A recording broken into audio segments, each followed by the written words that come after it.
Hey everyone! If you like the video, don't forget to like it, subscribe to the channel and leave a comment. Your participation is very important to us and helps keep the channel active and produce more amazing content for you. We really appreciate it. In 1989, Hank Pym, Michael Douglas, resigns from S.H.I.E.L.D. after realizing that Howard Stark, John Slattery, had been trying to replicate his shrinking technology. In the present day, Scott Lang, Paul Rudd, has just served his last day at San Quentin State Prison. Waiting to pick him up is his old cellmate, Luis, Michael Peña, who offers to let him stay at his apartment. Scott was unable to find a legal job based on his criminal record. He discovered that the company he worked for was overcharging clients, so he hacked into the system and returned millions of dollars to clients. Luis introduces him to Dave, T.I., a getaway driver, and Kurt, David Dastmalkian, an identity theft specialist. Together, Hank gets invited to a presentation at the company he founded, Pym Tech. He runs into his daughter, Hope Van Dyne, Evangeline Lilly, and his former protege, Darren Cross, Corey Stoll, who shows him a prototype of the yellow jacket suit, modeled after the Ant-Man suit that Hank wore. Darren was unsuccessful in shrinking the living tissue. Scott borrows Luis' van and drops in on the birthday party of his daughter, Cassie, Abby Ryder-Fortson. He met Cassie's future stepfather, Officer Jim Paxton, Bobby Cannavale, who is not happy to see him. His ex-wife, Maggie, Judy Greer, tell him he has to find a legal job and pay back child support before she can visit Cassie. Insist that Scott leave the party after saying goodbye to Cassie. At Pym Tech, Hope and Darren are trying to shrink sheep to microscopic size. Their experiment fails, and a sheep is killed. Darren insists they press forward with another sheep. Scott realizes that it will be more than a year before he can see Cassie again if he takes a minimum wage job, so he takes up Luis on his offer. Luis' cousin, Ernesto, Nicolas Barrera, had a friend, Emily, Lindsay LaRose, who was a housekeeper and was dating Ernesto's friend, Carlos Aviles. She told Carlos that the guy she cleaned the house had a huge safe where valuables could be safely stored. Scott agrees to help them with the robbery. Luis gets supplies for the break-in, and Kurt takes a correspondence specialist's uniform. That night, Kurt climbs up a pole outside Hank's house and blocks the electrical circuit, cutting off all phone communication. Scott climbs the fence and takes out the window sensors, then pries open a window and heads to the basement. He unlocks the basement door only to find a second door that is fingerprint-coated. At the point when he gets to the protected, he understands that he'll require a creativity to break the steel entryway. He drills small holes around the lock, then squirts in water and uses nitrogen to freeze it. The frozen water twists the steel and makes the bolts shoot out. At the point when he opens the protected, the main thing inside is an odd-looking bodysuit and cap. He grabs that and heads out. Meanwhile, Hank has been watching the whole episode upstairs. Dejected at not having gotten anything valuable, the group heads back to Luis' apartment. Scott goes into the bathroom and examines the suit he stole, wondering why it was so heavily guarded. He notices tubes full of red and blue liquid.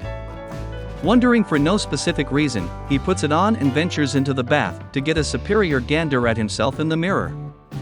Noticing a red button on the glove, he pushes it and instantly shrinks, becoming a half-inch tall.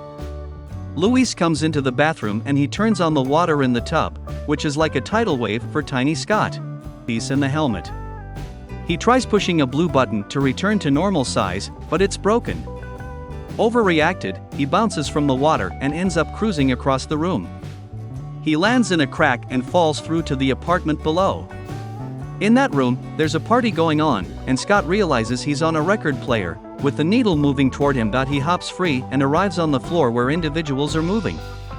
Staying away from the Goliath strides, he gets under the entryway and into the foyer, where he is immediately sucked up into a vacuum more clean. And, this time landing on a rat. He runs away, but lands on a mousetrap. When it's triggered, it sends him flying out through a window and into the rainy night. He sees raindrops as big as his head, before landing on a car. The impact jarred the blue button free, and he grows back to normal size. Scott races home and takes off the suit. Realizing that someone had been tracking him all along, he decides to return the suit to Hank's safe. He effectively breaks into the house once more and puts the suit back. But when he gets out, he's surrounded by cops. He is arrested and brought to prison, where Paxton is waiting for him. Gail tells Paxton that Scott's lawyer is there. Confused, Scott goes to see the lawyer that he hadn't asked for and doesn't know. The lawyer waiting for him is Hank. He offers Scott two choices: life in prison or follow his instructions. Scott is thoroughly bewildered, so Hank tells him that he allowed him to steal the suit. Scott is taken back to his cell, and an army of ants brings him back the suit. He puts it on and psychologists, and afterward rapidly escapes from the jail. One of Hank's ants spreads its wings, and Scott climbs on and flies over the city. Hey everyone! If you liked the video, don't forget to like it, subscribe to the channel and leave a comment. Your participation is very important to us and helps keep the channel active and produce more amazing content for you. We really appreciate it. But was afraid it would be misused, and so he had locked it away. Darren had found out about the shrinking technology, but when Hank wouldn't give it to him, Darren forced Hank out of Pym Tech. When Hope realized how dangerous Darren was, she teamed up with Hank to stop him. Hank tells Scott that he needs him to become Ant-Man to stop people like Darren. Scott realizes he has a chance to become a true hero, the kind of father his daughter deserves. Scott gets trained in martial arts and how to lead the ant colonies. He practices his timing with shrinking and growing back. Hank tells him that one piece of technology he'll need to steal the suit from Darren is in an abandoned SHIELD building. When Scott flies to the building, he sees that it's the current Avengers headquarters. Pressing forward, Scott lands on the roof, triggering a sensor. Sam Wilson, Anthony Mackie, arrives to investigate, and he can see Scott even at small size. A battle ensues, with Scott going inside Falcon's jetpack and causing it to short out. Scott escapes with the equipment he needs. When Scott returns, Hank explains the truth about how Hope's mother died. There was an ICBM that had been launched at the US, and Hank was trying to stop it, but even at ant size, he couldn't get inside. She had a similar suit, called the Wasp. She decided to shrink to subatomic size and was able to stop the missile, but she couldn't return from that size and was lost in the quantum realm. Darren Cross has finally managed to contract a sheep. He envisions himself taking over Pym Tech. He welcomes Hank in for the stupendous reveal, at which point he calls Hope and tells her that he's expanded security, including covering all openings with a small cross-section. They understand the work will be more diligently than they naturally suspected, and they'll require more individuals. Luis, Kurt and Dave are brought in. Luis poses as a security guard and lowers the water pressure so Scott can get in through the pipes. Scott plants explosives throughout the building, but when he tries to steal the suit, he gets caught in a glass cage by Darren, who had anticipated the burglary. Darren plans to offer the innovation to HYDRA. Scott breaks free and takes out the Hydra agents. Darren gets into a chopper on the roof and escapes just before the building blows up.